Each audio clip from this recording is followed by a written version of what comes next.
মনগড়া পদ্ধতি হিসেব করে ১৭টি নন লাইফ বিমা কোম্পানিকে লাল তালিকাভুক্ত করেছে বিমা উন্নয়ন ও নিয়ন্ত্রক সংস্থা আইডিআরএ।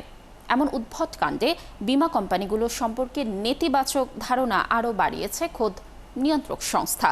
সাথে নিবন্ধন ফি ৪ গুণ বাড়িয়ে বিমা কোম্পানিগুলোর ওপর ব্যয়ের বোঝা চাপানোর উদ্যোগ নিয়েছেন আইডিআরএ চেয়ারম্যান। দর্শক, বিস্তারিত জানাচ্ছেন সুশান্ত সিনহা। জুলাই অভ্যুত্থানের পর গেল এক বছরে অর্থনৈতিক পরিস্থিতি খুব একটা স্বাভাবিক হয়নি। অনেক শিল্প কলকারখানা বন্ধ হয়েছে, ক্ষতিগ্রস্ত বা পুড়ে গেছে অনেক কারখানা। দেশের ব্যবসা বাণিজ্য পুরোপুরি ঘুরে না দাঁড়ায় ক্ষতিগ্রস্ত হচ্ছে বিমা ব্যবসাও। বলা যায় কঠিন সময় পার করছে বিমা খাত। ঠিক সেই সময়ে ১৭টি নন লাইফ বিমা কোম্পানিকে অতি ঝুঁকিপূর্ণ ঘোষণায় বিমা ব্যবসাকে আরও কঠিন করে তুলেছে খোদ নিয়ন্ত্রক সংস্থা আইডিআরএ। ১৭টা non life. এই যে উচ্চ ঝুঁকিটা আপনারা কিসের ভিত্তিতে মূল্যায়ন করলেন? আমরা কিছু ক্রাইটেরিয়া ধরে আমরা এটা অ্যাসেস করেছি।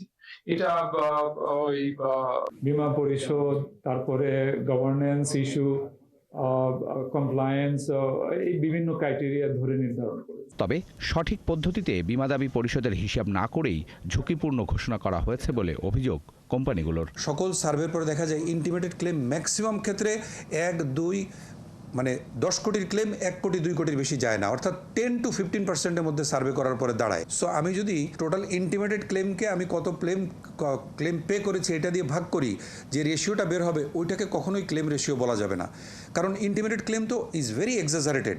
ওইটাকে আমি পেইড ক্লেম দিয়ে ভাগ করলে আমার কখনো ক্লেম রেশিও বের হবে না এবং একটা বিমা কোম্পানির আসল অবস্থান কখনোই লোক বুঝতে পারবে না।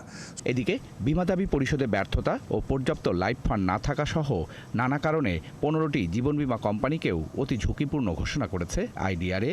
তারপরও আর্থিকভাবে ভয়াবহ দুর্বল এসব কোম্পানির উপর ব্যয়ের বোঝা ৪ গুণ বাড়ানোর উদ্যোগ নিয়েছে নিয়ন্ত্রক সংস্থা। বর্তমানে বিমা কোম্পানির নিবন্ধন ব্যয় হাজারে ১ টাকা থেকে ১ লাফে ৫ টাকা করতে চায় আইডিআরএ নিজস্ব আয় বাড়ানোর জন্য। এখন ইডরার হয়তো জানি না ওনাদের কী প্রেক্ষাপটে ওনারা এটাকে ৫ গুণ বৃদ্ধি করতে চাচ্ছেন। তো সেটা আমার মনে হয় যে বর্তমান যে মানে আর্থসামাজিক এবং রাজনৈতিক অবস্থা যেটা আছে, আমাদের ব্যবসা করতে বেশ হিমশিম খাচ্ছি, মানুষের অর্থনৈতিক কর্মকাণ্ডতেও বেশ স্থবিরতা আছে। তো আমি মনে করি যে এই অবস্থায় একটু সময় নিয়ে এবং মার্কেটের সঙ্গে আলোচনা করে, মার্কেটের সঙ্গে খুব বেশি না করে যতটুকু যৌক্তিক হয় সামঞ্জস্য রেখে যদি এটা প্রস্তাব করেন, আমি মনে করি যে আমাদের অ্যাসোসিয়েশন এবং আমাদের ফোরাম থেকে সে ব্যাপারে আমরা অবশ্যই একটা সাধুবাদ জানাবো।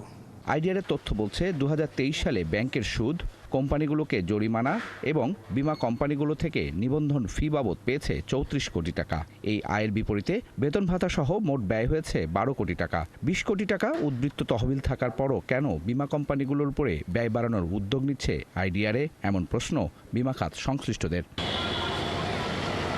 সুশান্ত সিনহা, ৭১, ঢাকা।